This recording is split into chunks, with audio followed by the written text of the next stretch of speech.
বাংলাদেশ বেতার রাজশাহী। সুপ্রিয় শ্রোতা, এক্ষুনি শুনবেন স্থানীয় বাংলা সংবাদ।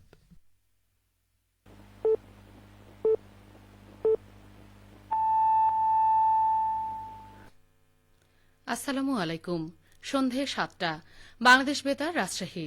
স্থানীয় সংবাদ পড়ছি দেবশ্রী মণ্ডল। আজ রাজশাহী জেলার ৬টি সংসদীয় আসনের সংসদ সদস্য পদের জন্য প্রার্থীদের দাখিলকৃত মনোনয়নপত্র সমূহ যাচাই বাছাই অনুষ্ঠিত হয়েছে। রাজশাহী জেলা প্রশাসকের সম্মেলন কক্ষে উৎসবমুখর পরিবেশে এই বাছাই কার্যক্রম চলে। রাজশাহীর ৬টি আসনের বিপরীতে মোট ৩৮ জন মনোনয়ন জমা দিয়েছেন। এদের মধ্যে ১৯ জনের প্রার্থিতা বৈধ বলে ঘোষণা করেছেন রিটার্নিং কর্মকর্তা ও জেলা প্রশাসক আফিয়া আক্তার। রাজশাহী ১ আসনের মোট ৬ জন প্রার্থীর মধ্যে ৩ জনের মনোনয়ন বৈধ। রাজশাহী ২ সদর আসনের মোট ৯ জন প্রার্থীর মধ্যে ৬ জনের মনোনয়ন বৈধ। রাজশাহী ৩ আসনের মোট ৭ জন প্রার্থীর মধ্যে ৩ জনের মনোনয়ন বৈধ। রাজশাহী ৪ আসনের মোট ৪ জন প্রার্থীর মধ্যে ২ জনের মনোনয়ন বৈধ। রাজশাহী ৫ আসনের মোট ৮ জন প্রার্থীর মধ্যে ২ জনের মনোনয়ন বৈধ এবং রাজশাহী ৬ আসনের মোট ৪ জন প্রার্থীর মধ্যে ৩ জনের মনোনয়ন বৈধ ঘোষণা করা হয়েছে। যাদের প্রার্থিতা বাতিল করা হয়েছে আগামী ১১ জানুয়ারি পর্যন্ত তারা আপিল করতে পারবেন।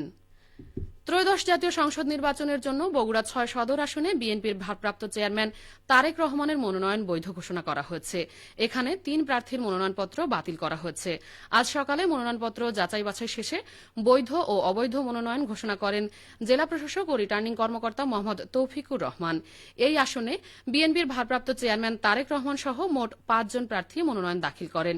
বাছাইয়ে বৈধতা পেয়েছেন তারেক রহমান ও জামায়াতে ইসলামের প্রার্থী আবিদুর রহমান সোহেল। অন্য ৩ প্রার্থীর মনোনয়ন বাতিল করা হয়েছে। চাঁপাইনবাবগঞ্জের ৩টি সংসদীয় আসনে ৩ জন প্রার্থীর মনোনয়নপত্র বাতিল করেছেন নির্বাচন কমিশন। আজ জেলা প্রশাসন কার্যালয়ে মিলনায়তনে যাচাই বাছাই শেষে বৈধ ও বাতিল মনোনয়নপত্রের ঘোষণা দেন জেলা রিটার্নিং কর্মকর্তা ও জেলা প্রশাসক মোহাম্মদ শাহাদাত হোসেন মাসুদ। জেলায় মোট ১৬ জন প্রার্থী মনোনয়নপত্র জমা দিয়েছিলেন। যাচাই বাছাই শেষে আজ ১৩ জন প্রার্থীর মনোনয়নপত্র বৈধ ঘোষণা করা হয়েছে। নওগাঁর রানীনগরে আজ জাতীয় সমাজসেবা দিবস পালিত হচ্ছে। অনুষ্ঠানে প্রধান অতিথি ছিলেন উপজেলা নির্বাহী কর্মকর্তা মোহাম্মদ রাকিবুল হাসান। সকালে উপজেলা পরিষদ চত্বর থেকে একটি বর্ণাঢ্য র্যালি বের করা হয়। র্যালিটি উপজেলার গুরুত্বপূর্ণ সড়ক প্রদক্ষিণ করে উপজেলা পরিষদ সভাকক্ষে গিয়ে আলোচনা সভায় মিলিত হয়।